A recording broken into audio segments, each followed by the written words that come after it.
Previously on the Jazz Guy 13 Aviation, I flew aboard Alaska SkyWest's E-175 in economy class from Santa Rosa, California up to Seattle after flying Avelo Air's very first flight ever. A certain fellow from Cincinnati named Jacob also happened to be on both those rides, and we are about to fly our third flight together, this one a red-eye. But hey, it's on Alaska Airlines, one of my favorites, so let's see what happens on this overnighter.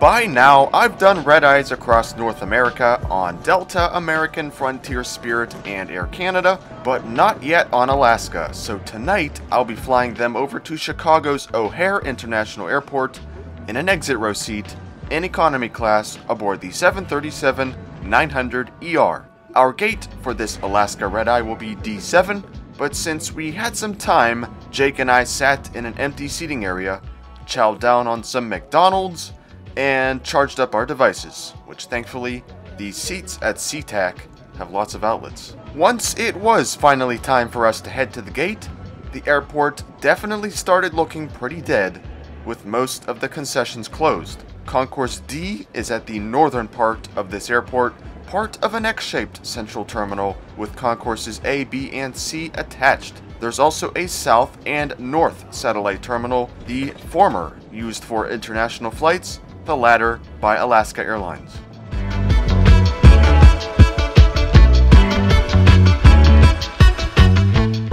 The ride tonight will be aboard N464AS, a 7-year-old 737-900ER at the time this was shot, flying its entire life for Alaska. From the looks of the gate area, this will be a fairly full flight going out to Chicago, so I'm certainly going to enjoy being in the exit row. Let's board. Thank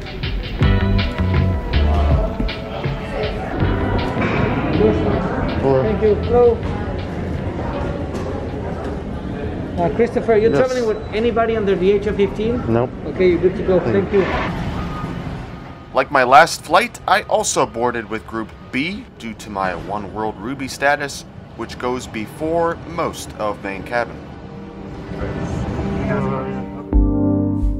I do have to warn you, I'm very biased towards this particular airline and plane, as I strongly believe it offers the best economy in the US, so you've been warned. Alaska's 737-900ER has a total of 178 seats, 16 of those being first class, 24 designated as premium class, and 138 being economy seats. One of the reasons I really like this particular plane is just the vibe walking through the cabin. It really blends awesome new features like this mood lighting with Alaska's original designs. It truly feels like Alaska Airlines when you step aboard. 16A will be my chariot for this red-eye, so let me show you around this awesome seat. Up top is a fully adjustable headrest, which does help when trying to sleep or to have a bit more privacy. The padding on the seat, while it doesn't look like much, for some reason, it really is comfortable. I've never had a bad ride with my bum in one of these. Armrests are a little on the small side, but typically have a recline button on them. Since I'm in the exit row, I unfortunately don't get one, but to my advantage in the legroom department. Let me just say, regular economy seats have above average legroom. This is like on first class level, if not greater. Way in front on the seat back is a literature slot with the safety card and in-flight guide inside.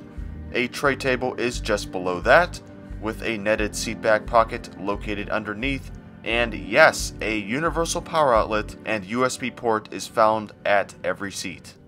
Since I'm in the exit row, my window shade folds up instead of down, and if you ever wondered what this blue cabin at night looks like on another Alaska jet from the outside, take a good look at the one next door.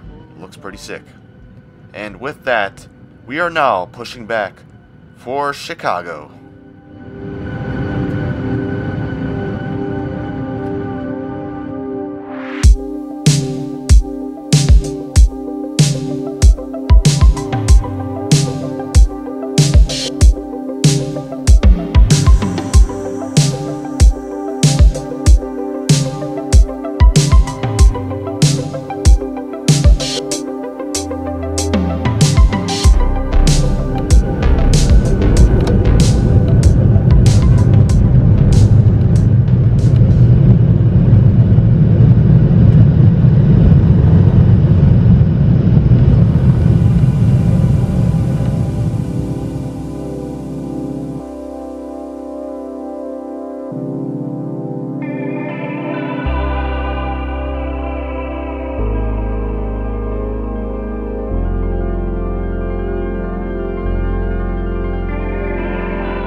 After that gorgeous, clear night takeoff from SeaTac, we are now on our trek east, which if you're like me and like to track your progress, Alaska conveniently provides a flight map on any mobile device, accessible by clicking Alaska Wi-Fi in Settings and tapping the Time Remaining tab up top. Total flight time tonight will be 3 hours and 50 minutes over to ORD, so these outlets will definitely be of good use. And pro tip, if your charging device doesn't fit in the outlet, use some sort of converter and it'll work fine.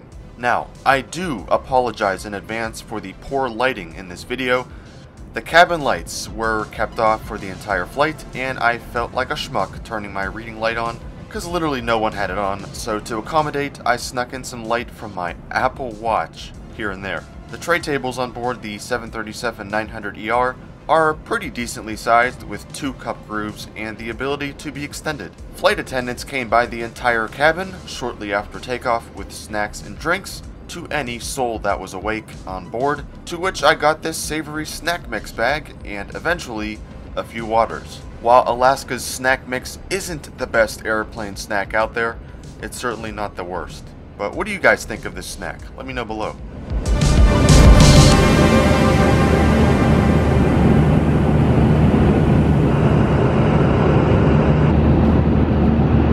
So like I said, instead of some soda or hot drink, I just asked for a few waters, to which the flight attendant happily gave me. If you are feeling up for something else though, you can find their full menu on the in-flight guide pamphlet found in the literature slot. They offer orange juice, coffee, tea, and some pop, like ginger ale and Coke. At this point, with the service wrapped up, you could tell pretty much everyone was trying to get some shut-eye, which ain't a bad idea if I may say so myself. Therefore, for once in economy, I stretched out my legs, realized maybe that 2 inches of recline actually does help out a bit, rested my head against the cabin, and got some rest.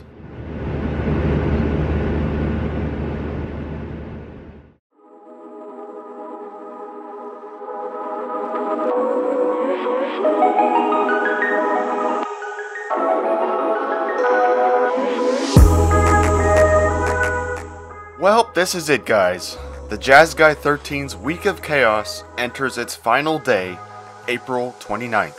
Before we glide into O'Hare, I must show what Alaska has in its free entertainment stockpile. All their movies, TV shows, and series are found in one place, sorted into different categories depending on your taste, or found all together in one big clump. I didn't happen to watch anything on this flight, obviously, but I have always found there to be a good collection on Alaska. Wi-Fi for this red-eye was $15, and that's honestly one of the only negatives about this flight. Definitely think that should be less. Texting is always free though, so you don't have to pay to text a loved one or a friend on Alaska Airlines. Our arrival gate into ORD will be G6, and no, we don't have over an hour left, more like 20 minutes. So let's head into Chicago this early morning.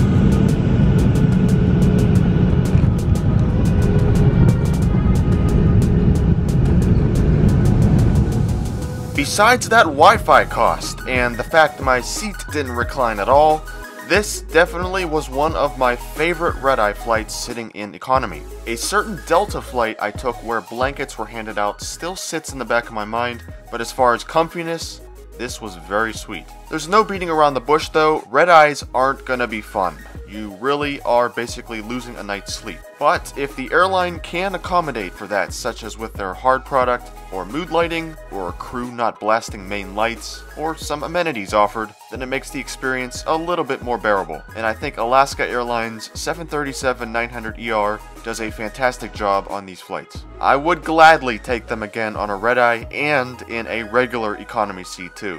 Great airline with great employees. I will leave you with this question to ponder a bit while I deboard. Are you a fan or a hater of red-eyes? Let me know in the comments. Okay, see you. Okay.